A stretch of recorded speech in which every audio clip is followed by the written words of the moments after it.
Welcome to Real Conversations. Over these 4 episodes, we are hoping to open up a space where we can talk with honesty and hope.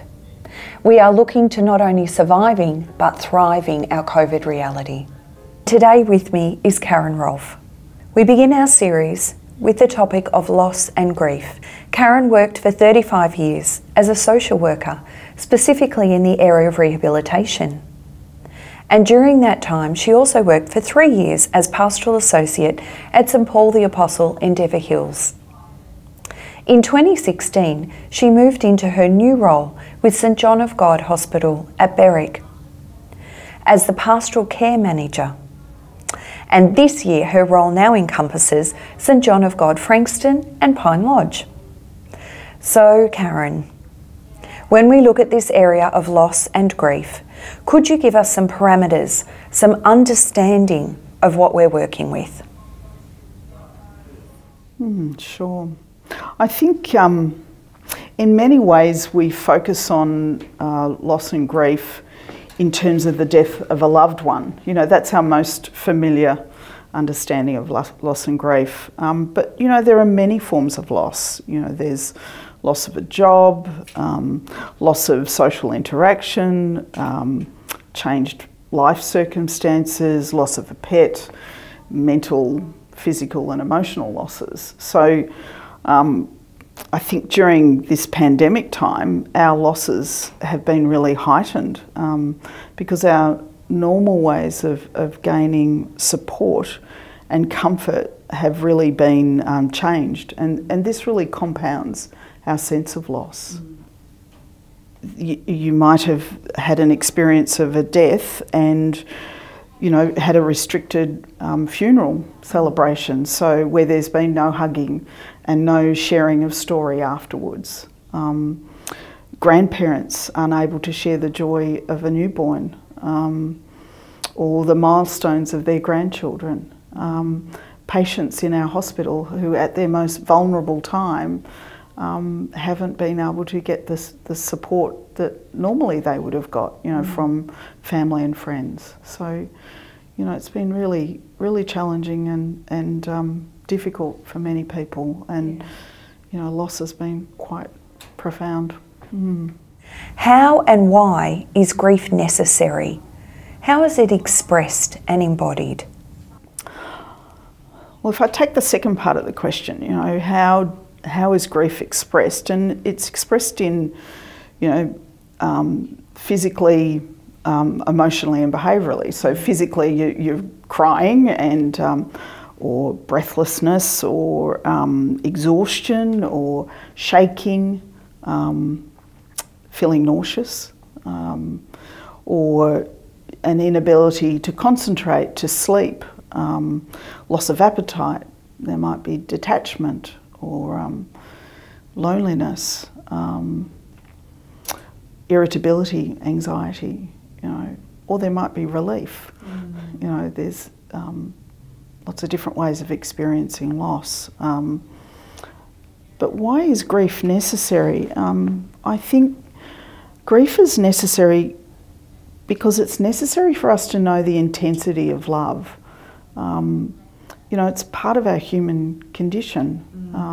I think of the line, Jesus wept at the loss of his friend Lazarus. You know, that was God experiencing humanity, you know, and I think it teaches us love and connection and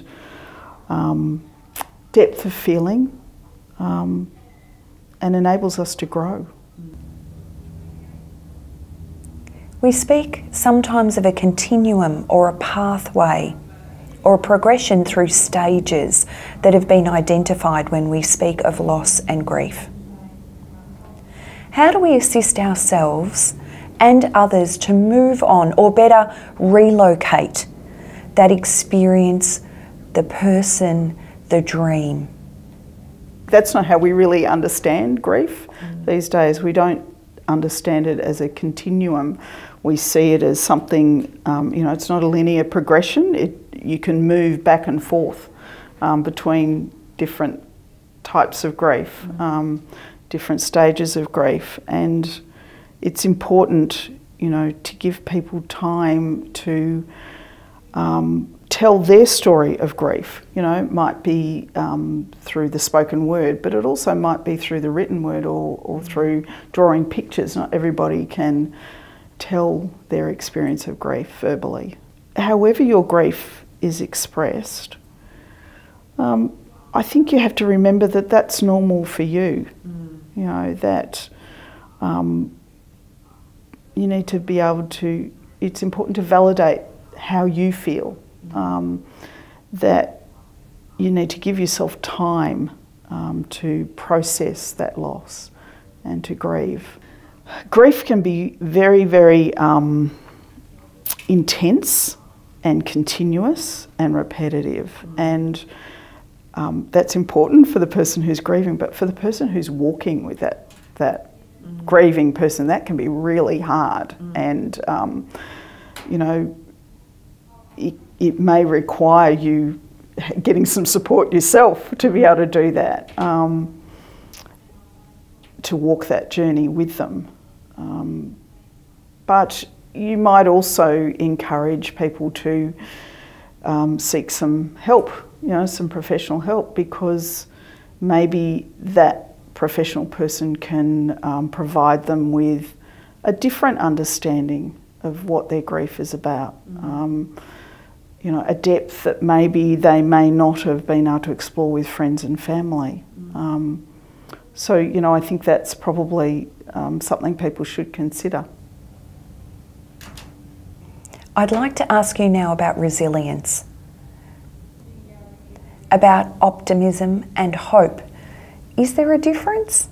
And if so, what is it? Well, I suppose people who experience grief, how they cope with it can be a result of a myriad of circumstances. It can be their personality, it can be their previous experience of loss, it can be age-related, or their stages of life and their circumstances at the time they experience grief. And so really resilience is about how people cope with loss and changes in their life, but that can be very much impacted with all those factors. Optimism is about your state of being now, whereas hope is about the future. So when you're going through grief, you may not be feeling optimistic, but that doesn't mean you're not hopeful about that something might change in the future. So that's where the difference lies in it for me. I think you have to be careful about false hope. Yes. Being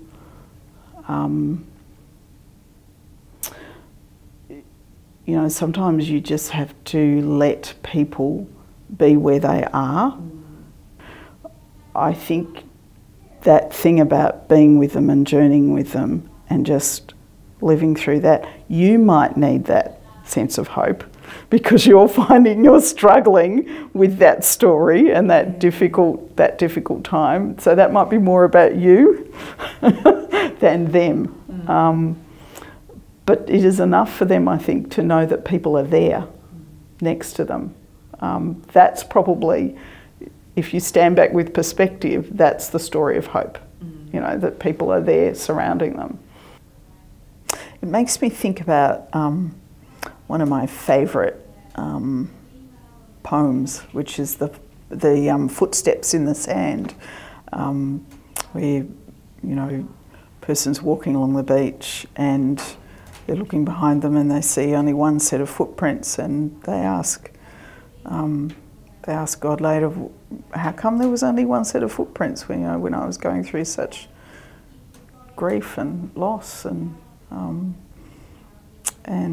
God replies, that's when I carried you. And for a person of faith, I think that is incredibly reassuring. It's that sense of God accompanying us in our loss and holding us and being with us, so that, you know, even if you are alone or feel disconnected, that you know, you can have that profound sense of being held.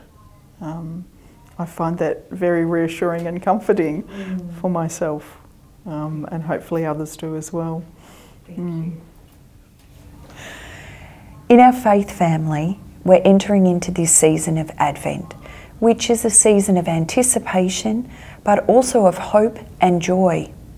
How do we hold the tension that we might experience between this hope and joy and our feelings of grief?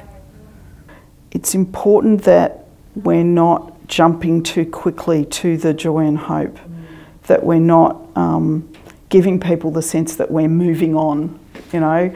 And there's been a little bit of a sense like that as we've been coming out of lockdown, you know. Hallelujah, we're able to do lots of things and get out and be busy. But it's important for us, I think, within the church to, and within our families and within our communities, to be patient about that and to take time and allow people to tell their story, because if you don't, you know, you're in a sense dismissing what they've been through. We can hurry too quickly sometimes and want to get over there where all is the happy land, but I think we still need to journey with people before we get there. Thank you, Karen, for your time and for your thoughts today. We have much food for thought. I wanted to thank you for helping us to open up this conversation, and hopefully for leading us into conversations where we can hold the space for ourselves, for our family and for our friends, and for those hopefully in our faith communities and other communities as well. And I look forward to the opportunity of being together for our second episode, Reconnecting After Disconnection. Thank you. Thank you very much, Jackie.